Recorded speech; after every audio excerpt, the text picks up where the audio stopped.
माँ शीतला की पावन सत्य कथा। यह कथा बहुत पुरानी है। एक बार शीतला माता ने सोचा कि चलो आज देखो कि धरती पर मेरी पूजा कौन करता है, कौन मुझे मानता है। यही सोचकर शीतला माता धरती पर राजस्थान के डुंगरी गांव में आई और देखा कि इस गांव में मेरा मंदिर भी नहीं है, ना मेरी पूजा है। माता शीतला गांव की गलियों में घूम रही थी। तभी एक मकान के ऊपर से किसी ने चावल का उबला पानी मांड नीचे फेंका। वह उबलता पानी शीतला माता के ऊपर गिरा, जिससे शीतला माता के शरीर में छाले फफोले पड़ गए। शीतला माता के पूरे शरीर में जलन होने लगी। शीतला माता गांव में इधर उधर भाग भाग के चिल्लाने लगी, अरे मैं जल गई, मेरा शरीर तप रहा है, जल रहा है, कोई मेरी मदद करो। लेकिन उस गांव में किसी ने शीतला माता की मदद नहीं की। तभी अपने घर के बाहर एक कुम्हारन महिला बैठी थी। उस कुम्हारन ने देखा कि अरे यह बूढ़ी माई तो बहुत जल गई, इसके पूरे शरीर में तपन है, इसके पूरे शरीर में छाले फफोले पड़ गए हैं, यह तपन सहन नहीं कर पा रही है।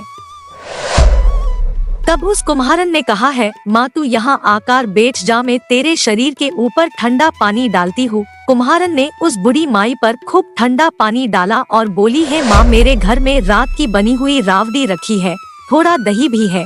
शीतला माता ने ठंडी ज्वार के आटे की रावड़ी और दही खाया, इससे शरीर में ठंडाई मिली। तब उस कुम्हारन ने कहा, आ माँ बैठ जा, तेरे सिर के बाल बिखरे हैं, ला मैं तेरी चोटी गुथ देती हूँ। और कुम्हारन माई की चोटी गूंथने हेतु कंघी काकसी बालों में करती रही। अचानक कुम्हारन की नजर उस बूढ़ी माई के सिर के पीछे पड़ी तो कुम्हारन ने देखा कि एक आँख वालों के अंदर छुपी है। यह देखकर वह कुम्हारन डर के मारे घबराकर भागने लगी। तभी उस बूढ़ी माई ने कहा, रुक जा बेटी, तो डर मत, मैं कोई भूत प्रेत नहीं हूँ, मैं शीतला देवी हूँ। मैं तो इस धरती पर देखने आई थी कि मुझे कौन मानता है, कौन मेरी पूजा करता है। इतना कह माता चार भुजा वाली हीरे जवाहरात के आभूषण पहने, सिर पर स्वर्ण मुकुट धारण किए अपने असली रूप में प्रकट हो गई। माता के दर्शन कर कुम्हारन सोचने लगी कि अब मैं गरीब इस माता को कहाँ बिठाऊं।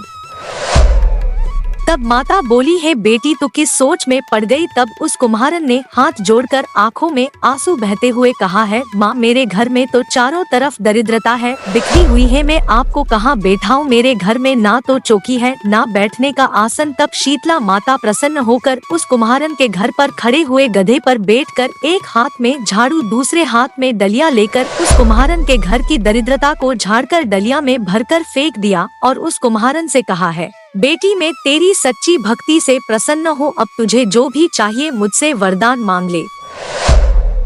तब कुम्हारन ने हाथ जोड़कर कहा है, माता मेरी इच्छा है, अब आप इसी डुंगरी गांव में स्थापित होकर यही रहो और जिस प्रकार आपने मेरे घर की दरिद्रता को अपनी झाड़ू से साफ कर दूर किया, ऐसे ही आपको जो भी होली के बाद की सप्तमी को भक्ति भाव से पूजा कर आपकी ठंडा जल दही व वासी ठंडा भोजन चढ़ाए, उसके घर की दरिद्रता को साफ करना और आपकी पूजा करने वाली नारी जाति महिला का अखंड सुहाग रखना, उसकी गोद हमेशा भरी रखना।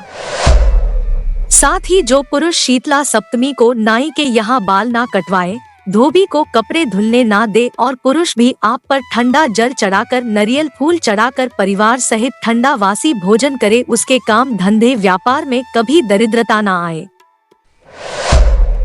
तब माता बोली, तथास्तु है बेटी, जो जो तूने वरदान मांगे मैं सब तुझे देती हूँ। है बेटी, तुझे आशीर्वाद देती हूँ कि मेरी पूजा का मुख्य अधिकार इस धरती पर सिर्फ कुम्हार जाति का ही होगा। तभी उसी दिन से डुंगरी गांव में शीतला माता स्थापित हो गई और उस गांव का नाम हो गया शील की डुंगरी। भारत का एकमात्र मुख्य मंदिर है। शीतला सप्तमी वहाँ बहुत विशाल मेला भरता है। इस कथा को पढ़ने से घर की दरिद्रता का नाश होने के साथ सभी मनोकामना पूरी होती है। जय माँ शीतला, सबका कल्याण करे। तो ये कहानी आपको कैसी लगी? वीडियो अच्छा लगा तो वीडियो को लाइक करें और चैनल को सब्सक्राइब जरूर करें। मिलेंगे और एक नई मजेदार कहानी के साथ। तब तक के लिए जय हिंद।